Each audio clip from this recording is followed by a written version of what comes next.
Hello. Welcome to State of the 1632 verse.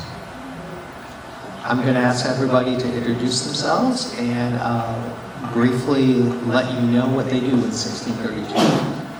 Chuck, you want to start? Okay, I'm Chuck Thompson, one of the editors. Really more on the business side, things like deciding things like taxes, accounting, and that kind of thing. And he also writes some more stories. Yeah. I do some writing as well, and I do all of the website and the online things. If there's a problem with social media, I'm probably fixing it. If there's a problem with the website, I'm definitely fixing it or finding someone who can fix it. And I do work on marketing and some other areas, and I help with some of the editing, and I upload everything to Amazon and the other websites. So again, if you're having a problem with something that's online, it's going to come back to me. And I write stories and books and universe. I'm Bethanne, by the way. I'm Virginia DeMarce. I've been more or less involved in this since 2004. I co-wrote with Eric. I've written stories. I've written books on my own.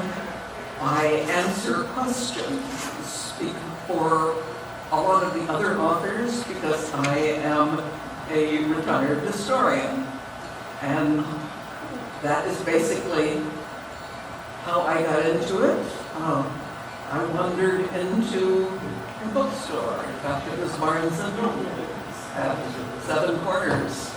And there was this book that said 1632, and it had this period red pickup truck on it. And since my younger brother is a farmer whose hobby is antique power, he restores farm machinery, but he has a 1954 Dodge pickup that he had professionally restored and is red, and he and I tootled around the world in it quite a bit. So I thought, I do believe I will buy this book, and that's how I got involved. My name is Bjorn Hasseler. I edit 1632 and beyond, and I write stories and books. So, And he writes novels. The most recent one was just released from Bethanne as an ebook, so you can go online. He has 4 of the Nest novels that have been released over the last 4 months, and the most recent one is brand new. As far as the state of the 1632 universe, there's really 2 ways that can be taken. One is, what's the state of us writing more stories? And the other one is, where are things at within the 1632 universe? So I thought we kind of divided up and started out with where things are with us writing in the series. I think you probably all know that Eric Flint started the series, published the first, he wrote the first one in 2000, and then he passed away in 2022. You may also have seen Maine's press release last week, which lists the next 5 Maine novels in the series that are coming. And I will see if I can get this correct. We have one called 1636, The Weaver's Code by Eric Flint and Jody Lynn Nye, and that is in England. The next one that's probably up is by Walter Hunt, and that is in France. And then 1637, The Pilgrim's Pilgrim's Passage, which is Eric and Griff Barber, and that is the 3rd one in the India thread. 1636, the Pacific. Thank you. And then Ivor Cooper has 1636, the Pacific Initiative. And then there is a mainline novel by Eric Flint and Chuck Gann. And we can talk more about some of those things that snark in the plots on Sunday. But I wanted to assure you that there are Bain novels still in the works. And then we have a magazine, 1632 and Beyond, and we have lots of swag for it, so please come up and grab some afterwards. And we are publishing every 2 months, 40,000 words, 1632 fiction, 1632 nonfiction, and in the other CD shards, Time Spike and Alexander Inheritance fiction. And I suppose if you gave us nonfiction in one of those universes, we would probably create a new category. So if that's your thing, please come see us.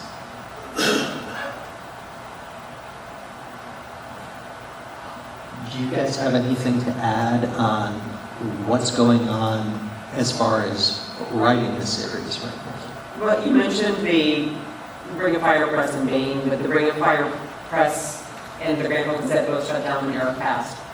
And neither one is being reconstituted as such, but we are, at 1632 and beyond, we are allowed to make the magazines available for purchase, so you can still buy the digital versions of the magazine.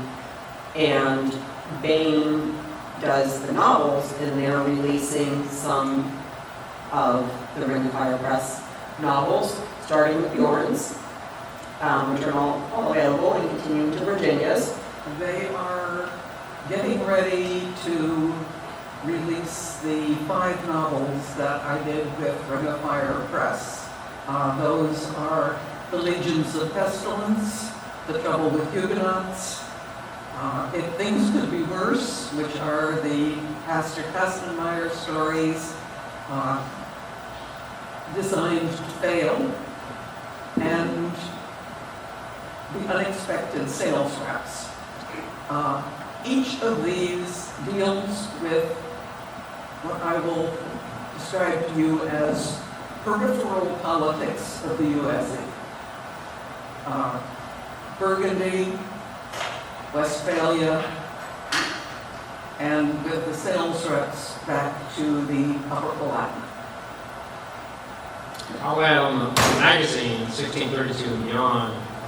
We're up to issue 5 will be the next one.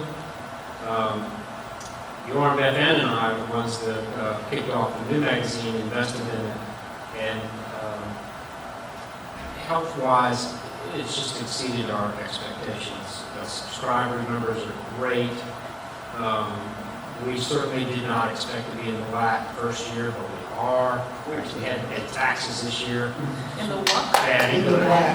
Profitable. In the black. Profitable. We're profitable. We've been able to increase what we're paying off as effective issue 5. Yeah, and then we'll be looking forward to expanding what we're doing, and paying authors more. So the magazine is going really well. This universe is still alive and kicking, and people are interested, and new people are coming in, and new writers are interested, and so we're just really excited about Eric's universe extending on into the future and continuing its success.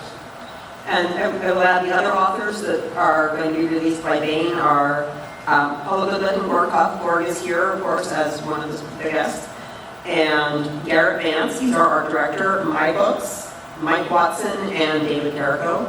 So you can expect to see books from all of us as well. There's some additional Ring of Fire Press books, we know, but those are the ones that are coming out at this point. And yep, 6 issues a year. We're very excited. So the authors that you just mentioned, those are the re-releases? Yes. Yes. Those are re-releases, although I will say, Bjorn and I both have new books that haven't been previously released that have been contracted for from Bain. Bjorn's has been released, and mine is the Red Shield about the Red Cross and the Scouts. Yeah, the story behind why there's a couple of new ones is mine was basically getting about 2 days away from getting the cover put on the manuscript and printed from there. So it was all done. Is anybody confused about Bain versus 1632 and beyond? Where this 1632 and beyond is the short story magazine, the successful Grand Gazette. We were legally independent and operate under separate license. And Bane's totally independent, and they're going to be doing more than novels, at least that's what's going on right now, and we're reprinting the old Ring of Fire Press novels, and we just do the short stories in the magazine. We don't own the Brantford Gazette, so when people are like, can you do this, can you do this, can you do this? We can't just say, yes, we're going to do this. We have to go through an approval process and talk to some other people, and because it isn't our property, we're helping the family and we're helping our readers because, we're readers too. So we want to have all of the materials available, but we can't. That's why sometimes, we know people would love to have paper copies. But we can't just go, yeah, that's it. So it is something we're responsible for, we don't own. How about some of the storylines that have left us kind of hanging? So like, Mike Stern and Rebecca are in Levant. Well, as Bjorn said, there will be a new mainline novel that Chuck Gannon is finishing up Eric's plot for the next one. And of course, they will have Mike, Rebecca, and Jeff, and Bruce. That's great. So they're Looking forward to that. Yeah, that basically Tony knew which ones Eric had already plotted out and partly worked on with his co-authors. And those are the ones that are in the main pipeline now. That is fantastic.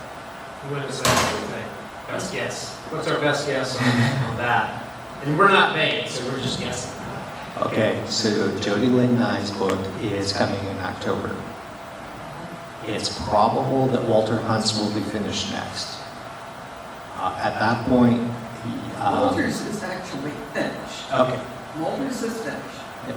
I know. I helped him with, what was the view if you were standing in the palace in Nancy in Lorraine and looking in this direction, what would you have seen? Or what were procedures for loading a ship in the port of Marseille?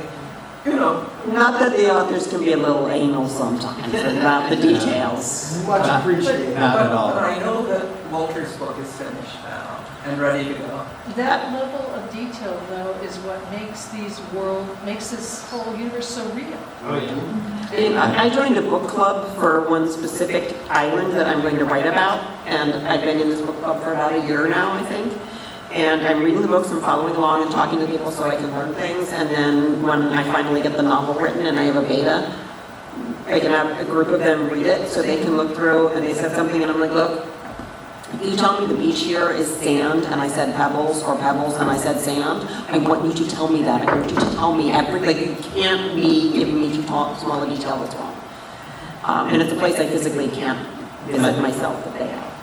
My favorite detail story is something that Virginia said on the discussion boards. Somebody had posted, hey, can I just make up an assistant pastor at one of the Magdeburg churches before the sack and write about him?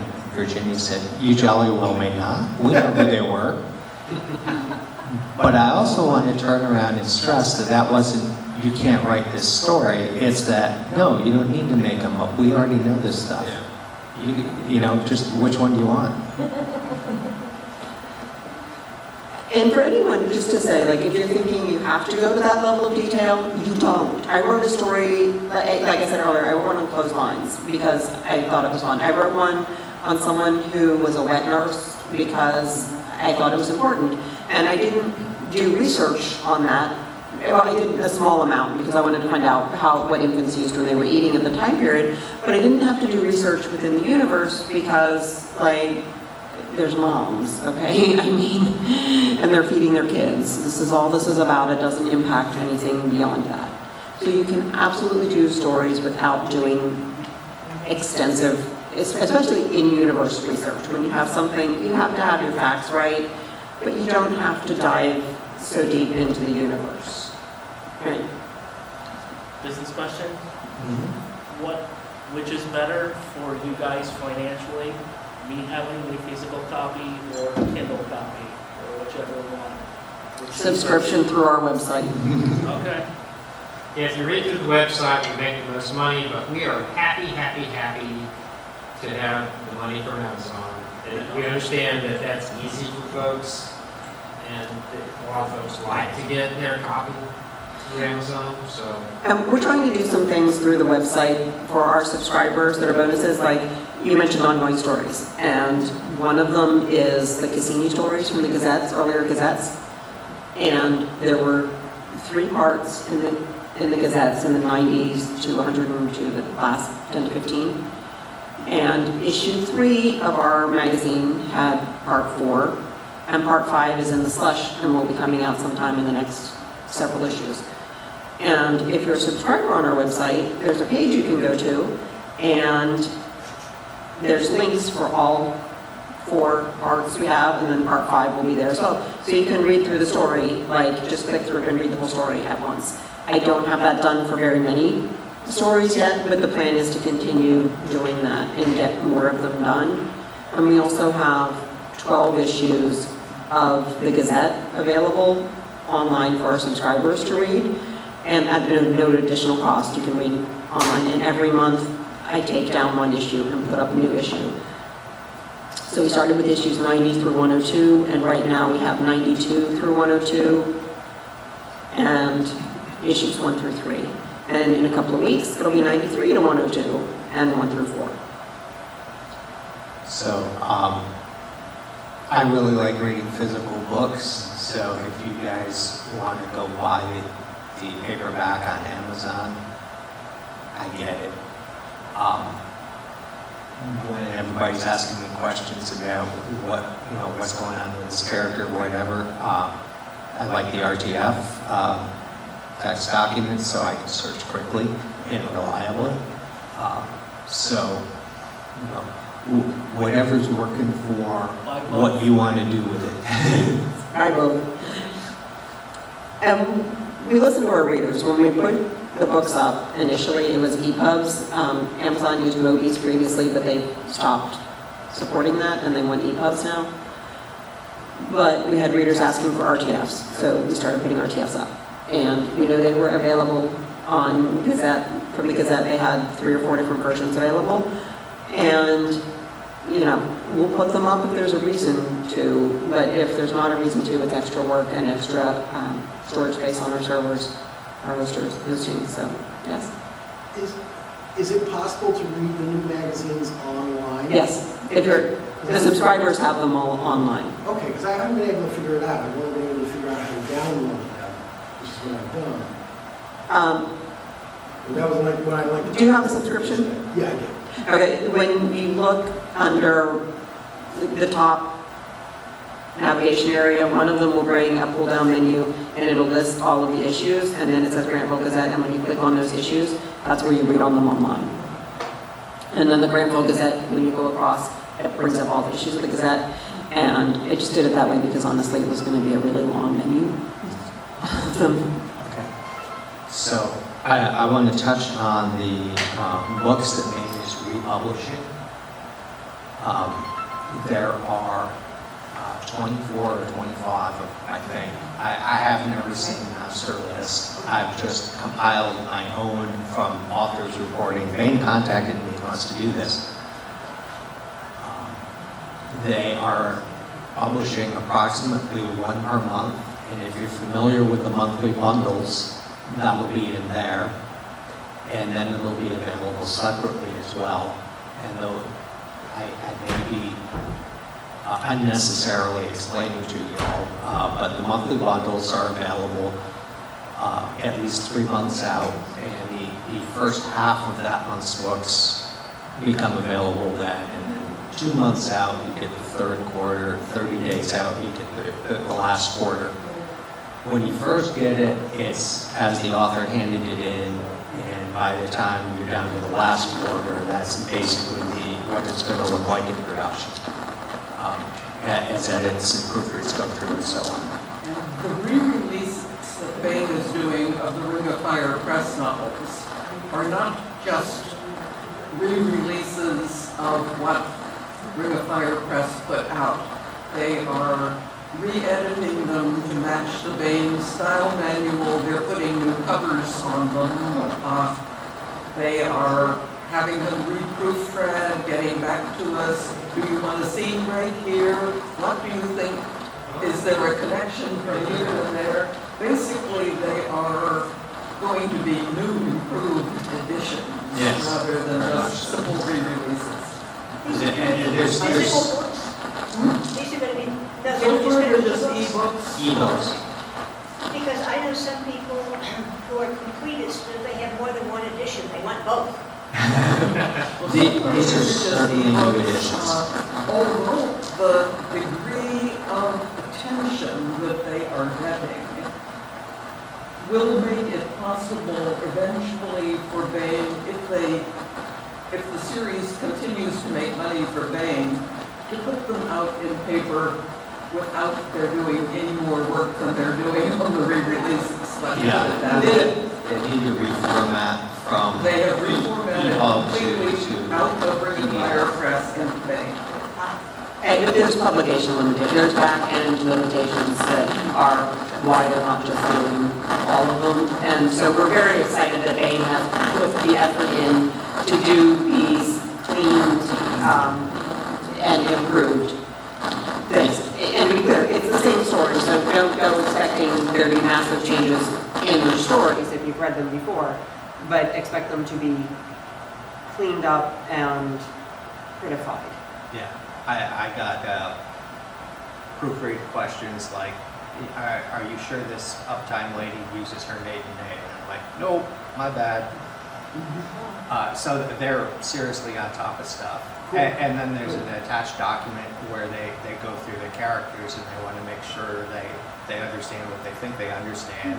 And there's stuff on there like, hey, you have this Captain O'Brien. Is that the same Captain O'Brien Virginia used in this novel over here? And I was like, I have no idea.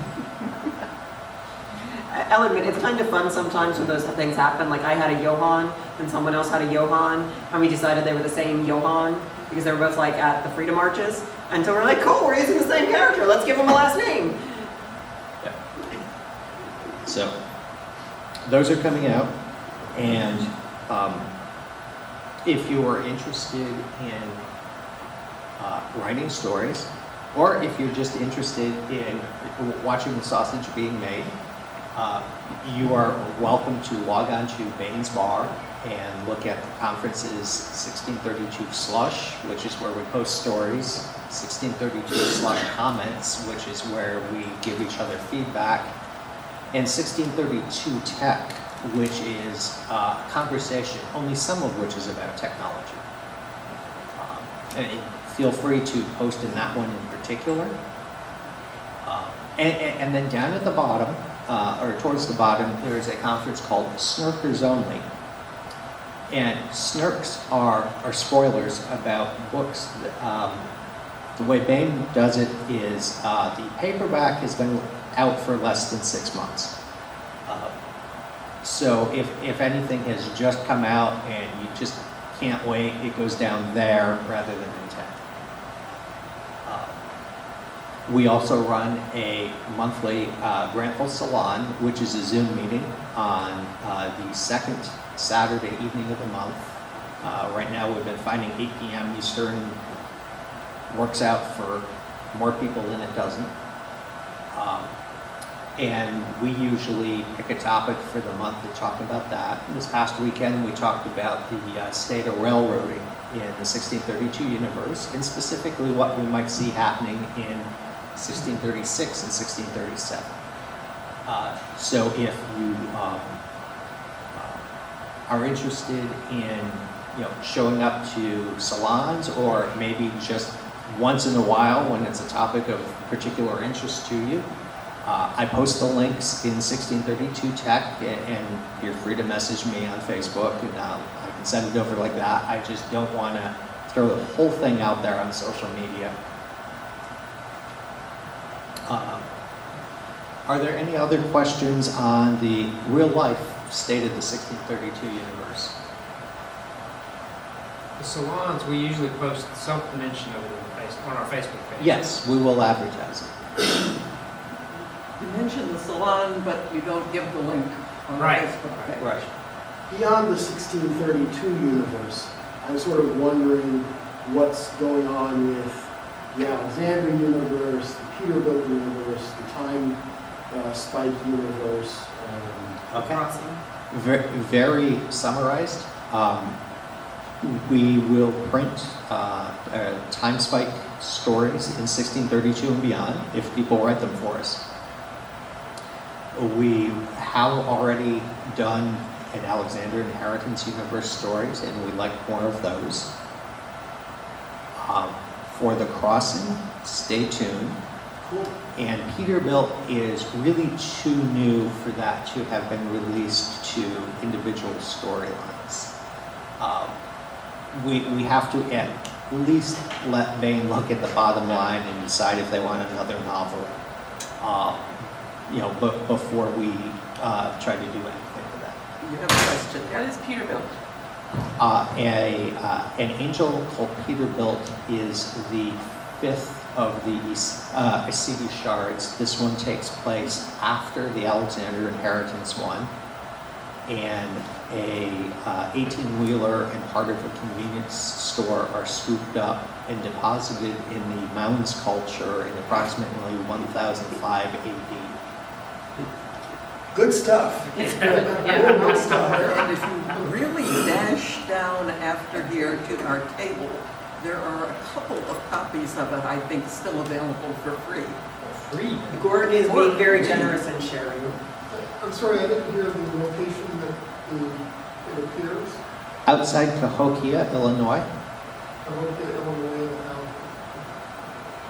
And it has Gorg and Paula's 5th Constitutional Convention in the various Eric Flint universes. Yes. I asked him who was the one who was obsessed with them, and he admitted it was him. There you They've go. written at least 5, and I think they've got another one coming, he said.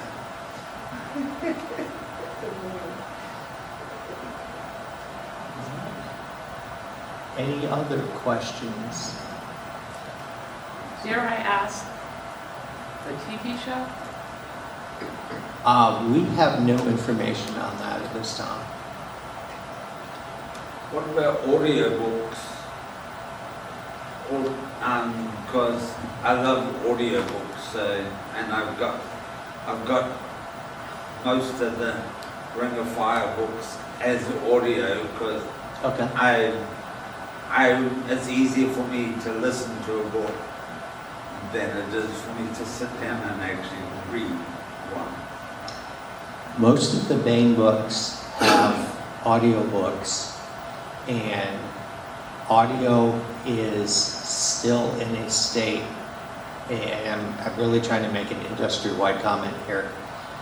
They're still in a state where only known upcoming bestsellers are getting their audiobooks released at the same time that the paper copy comes out. And if you're indie and producing your own, you actually have a little bit of an advantage on that right now. I think you'll see within, the next decade or so, it become more standard for an audiobook to release at the same time as a hardcover. But that's not necessarily the case today.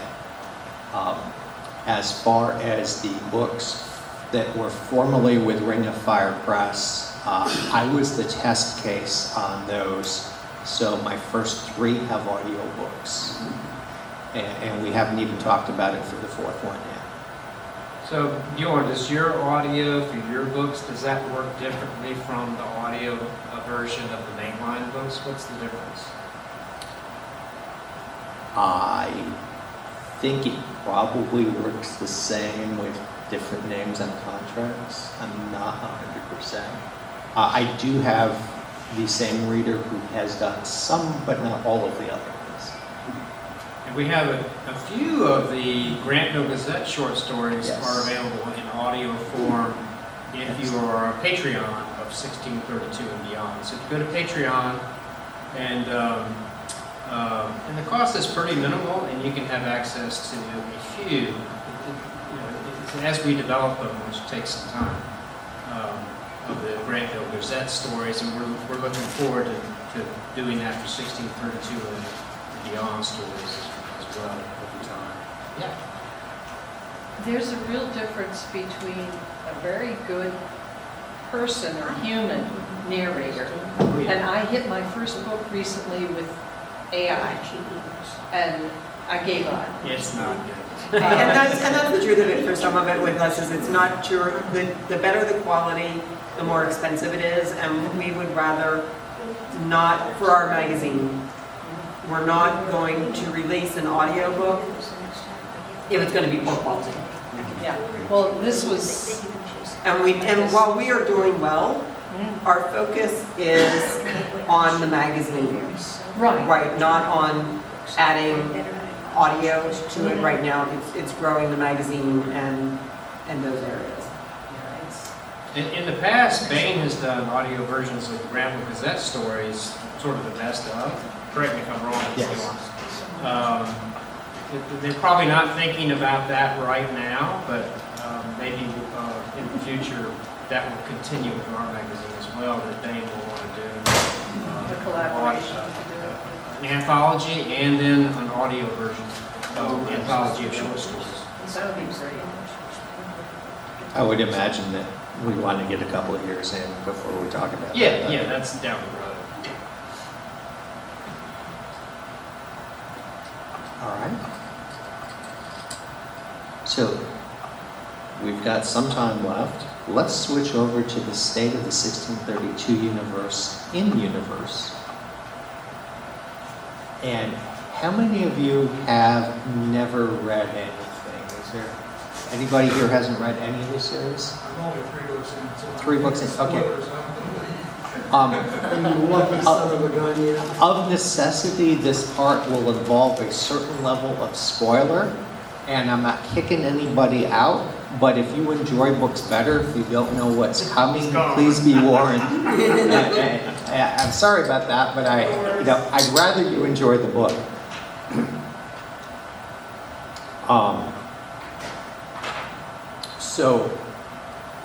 Different sections of the world have been brought up to different points in time. And Gorg and Paula currently have Russia up into 1638. And I believe that's the most advanced part right now. Yeah, The main, Russia generally rolls ahead a little bit. the main plot line is in the fall of 1637. And that's also true throughout like most of the other plot lines in Europe and into North America. I believe we left the Caribbean in 1637 as well. And then we have the British Isles who have been languishing back in 1635. It's all Cromwell's fault. Yes. Hopefully Jody will be helping bring us up closer to the rest with her book, which I know is a 1636, not a 1637. So we're not even going to make it all the way there with this one.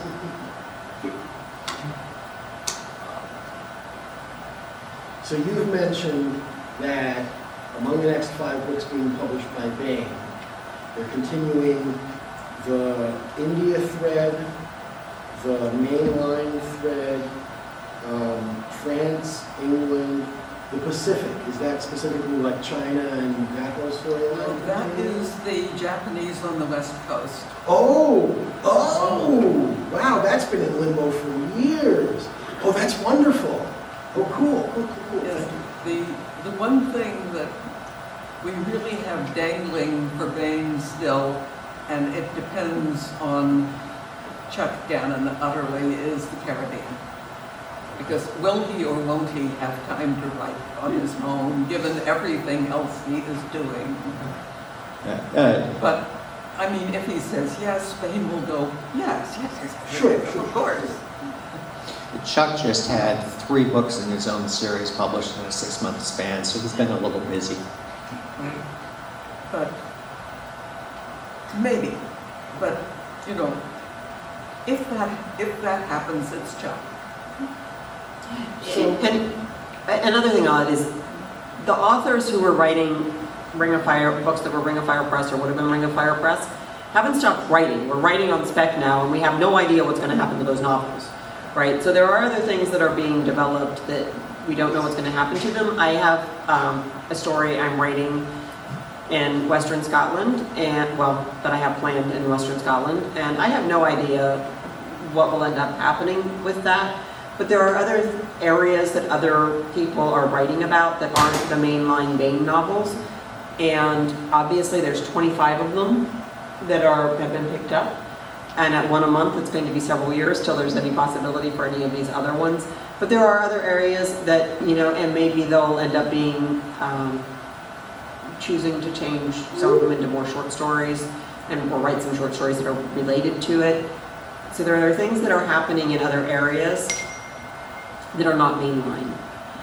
See, part of what we have to do is end things off. If you've seen the cover for the next issue of the magazine, the story Arose by Any Other Song will end up the saga of Velma Hardesty, Grantville's very worst mother.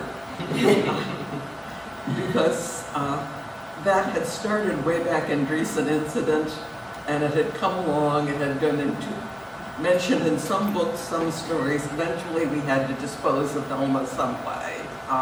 Still hanging off the end are the Shakespeare's grandsons. And they will be worked in one way or the other so that you know what happens to Shakespeare's grandsons. But you know, there are bits and pieces of storylines that either need to be continued or nipped. Excuse me. How did Shakespeare have a grandson exactly? What did you say? She's asking me about Shakespeare's grandson. She's familiar Are with there it. living descendants today? The Quiney brothers. They started out with a little short story in the Gazette called "You Pays Your Money and You Takes Your Choice," in which they came to Grantville and confronted Dr. Abravanel's allegation that their grandfather did not write Shakespeare's plays, they being in possession of manuscripts, which indubitably documented that Grandpa did in fact write Shakespeare's plays, and they blamed it all on Dr. Abravanel having a grudge because Grandpa hadn't paid a medical bill. So what happened to them in real life? In real life, they both died of the plague in 1636. But I nipped them off before that happened to them. And they were a lively pair, from all we know about them. Yes? I didn't read all of the 16 Grantville Gazettes online. When I had a subscription, I kind of wasn't able to or whatever. Is that story still available? It's in one of them. You'd have to buy the Gazette and download it, but it would be available in one of the Gazettes. It's a pity because I but had then, that subscription and it we crashed all know. over, so I paid for something I didn't get. We understand, but as we said, that's a completely different company, and we can't do anything about that. But these are Tom and Dick Quiney. They enroll in drama at the Grantville High School. They go on tour with Philip Massinger's troupe. They start writing plays of their own, most of which are satire of one form or the other. They get involved with the Episcopal Church in Grantville. What's the name of the story again?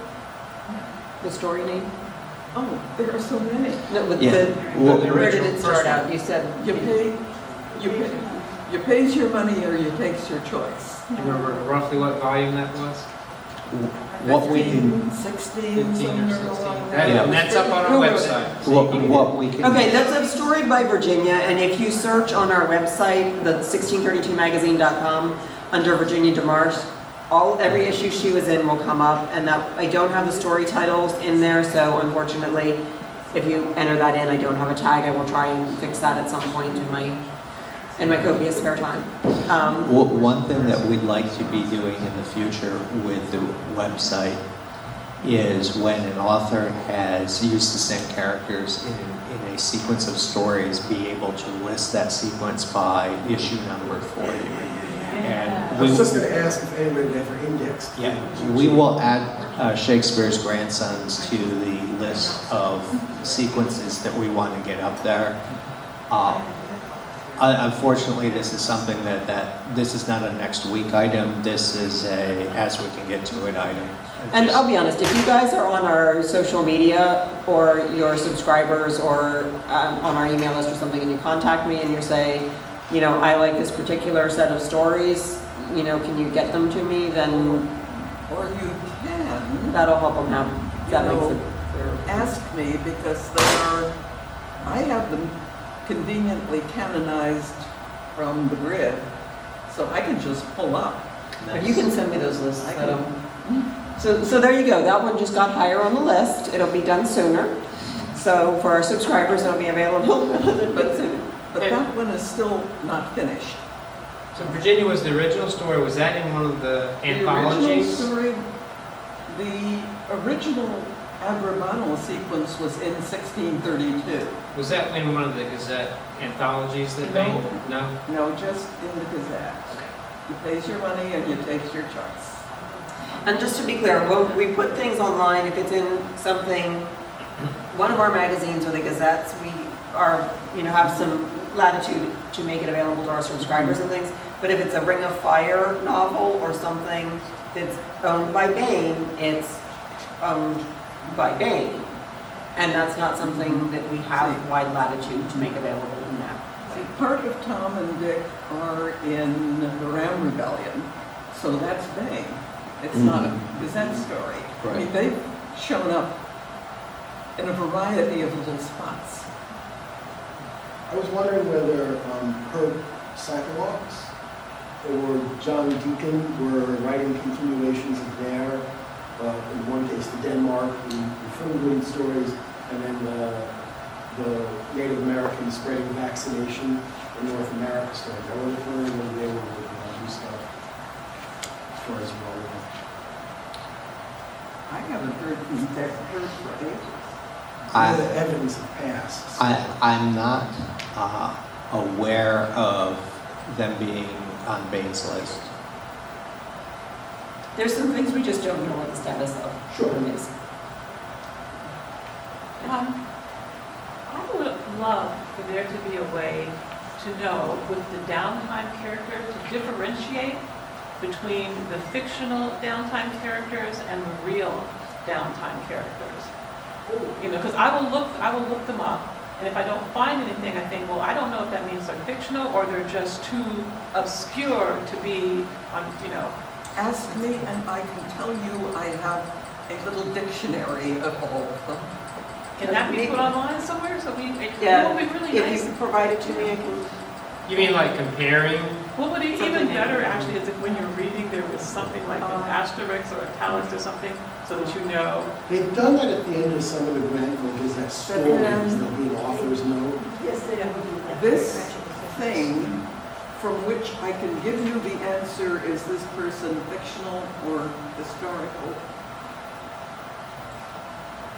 has over 100,000 names. Oh, is in it it. it's the grid? No, it's not the grid. Oh. It's my dictionary of downtime real people who might vaguely be of interest to an author in the series at some time, with a short biography, a bibliography, and random notes about You did that? all of them. Are y'all getting the idea that we're really casual about like the facts on this? Like, whatever, just throw it out there. I'm getting the idea you don't have time to breathe. Like I said, not everything, like Virginia's a historian, so there are things, like Virginia has a lifetime of knowledge stored in her brain, right? There's things I know about, and we all have a lifetime of knowledge, but she's a historian by training. She has a lot of things she knows. She has families who are tailors, right? So Virginia goes these very, very detailed things on tailoring. I like to sew, and I'm very solidly at 8th to 9th grade home ec level, right? I mean, I make myself things, I wear them, I like them, I enjoy it a lot. I made myself skirts to wear, split skirts to wear as cosplay. But, you know, what I'm putting out there is different than what Virginia's putting out there. So, you know, we all have different levels of how much detail we're really going to, but we do make effort to make sure it's all the way. My mother's maternal grandfather was a German tailor. When he confronted in 1880 the awareness that German guilds did not allow women to become tailors, but relegated them to be seamstresses, and he had only daughters, he shook the dust of Germany off his feet and departed for New York City, where he proceeded to train his daughters to be tailors, just in time for tailored Gibson girl styles to come into fashion. And he made a little mint off it, to tell the truth. But I know a great deal about German tailoring. Okay, this is probably just something I'm interested in. I grew up in the 50s and 60s, and when a skirt was basically shorts with a flap and cut back. Is that what the divided skirt is, or is it just a really voluminous? It could be almost anything. But that's a wrap. It is. But it's not short. There's an old Basically, name for them called It's a culotte. split skirt. No. Yeah, it's like a Yeah, very because light. I got the impression that, well, if we go with the Kastenmeier story, until she bends over. it's going to depend. In other words, women are going to hear they wear skirts, and it involves a divided skirt. Every one of them is going to approach it from a new and different thought about what this might possibly mean. And when you see me tomorrow, I'll have a different one that's using the same pattern, but looks completely Of different. course, what I'm also thinking is take that side saddles. Now, downtime for riding in the 17th century, except for formal purveyors and stuff, women did not ride wearing huge Victorian-style things. When the mother of Wilhelm Wetting and Bernhard and Ernst jumped the creek, got thrown off, and hit her head on a rock and died, what she would have been wearing would have been leather pants with a divided skirt that was divided front and back, so that she could put her leg over the horse and a flap of skirt would be down on each side. Going back to medieval knight's clothes that were split fore and aft. Yes. You will also find some skirts, and this will be what Pastor Kastenmeier's wife was wearing, which is basically a full gathered skirt divided into two sections at the crotch. So he didn't even notice it was divided until such That's a time funny story. You I should get look the that one feeling up. he's done too. that As he- German. as he saw her bending over to clean the hearth. There will be others which will be skirts like my granddaughters had in their school uniforms, which were basically loose slacks in the back with a flap across the front. So basically there will be 10 different kinds of skirts floating around depending on what an individual seamstress interpreted by what she had heard. It's just like if you say slacks or pants or you say a skirt. There are so many versions of those out there. Jeans. It's not even pretty. Jeans. Same thing with skirts. There's going to be lots of variations on them. Well, I was just wondering, because of course I had my encounters with the front and back flap. And it was. My mother would frequently basically wear Bermuda shorts with a skirt over them when she was going out, but she was going to do something where she thought she'd be active. And we do have a thing on fashion and cosplay tomorrow, so we can discuss more. Okay, I think we got time for one more. Two-part question. There was recently a biography of Amelie, Landgravine of Hesse-Kassel, published, and I was wondering whether anyone who read it could recommend it. The Iron Also- Princess? Yeah. Also, whether that author, whether had had any contact with anyone in the 1632 universe, either before or after. That was one question. The other question was the state of the mainline story. I know there's another book coming out from Bain. With Eric having passed, how do people see the mainline story being continued after this book Nobody that Chuck Hanna was knows. doing? Okay. Well- There is currently no appointed committee that can do this. Whether it's going to be Lou and the family, whether it's going to be someone from Bain, Bjorn, you have it? He knows, he can't say. Yes, that's essentially what's going on. Come see us at Snarking the Blots. Okay. But right now, it's not public, anything, which is one of the reasons why things are going to go slowly getting past 1637 until that's decided. And how Because about- Eric, of course, wanted a completely open arc. He had not plotted it out to a firm ending other than his insistence, we are not going to create the modern world in the 20th century because that would be very, very boring. And how about the Iron Princess question? And I know who the author is, but no, as far as I know, she'd never been connected in any Bjorn, way. did you hear anything? Have you heard anything from her? Yeah, if Bjorn hasn't heard anything from her as the editor-in-chief, it's unlikely that someone would have probably brought it to him if they'd heard. If you got more questions for us, some of us We're will here be all weekend. available out in the hall afterwards and all weekend. And there's plenty of swag up here. Thank you very much for coming.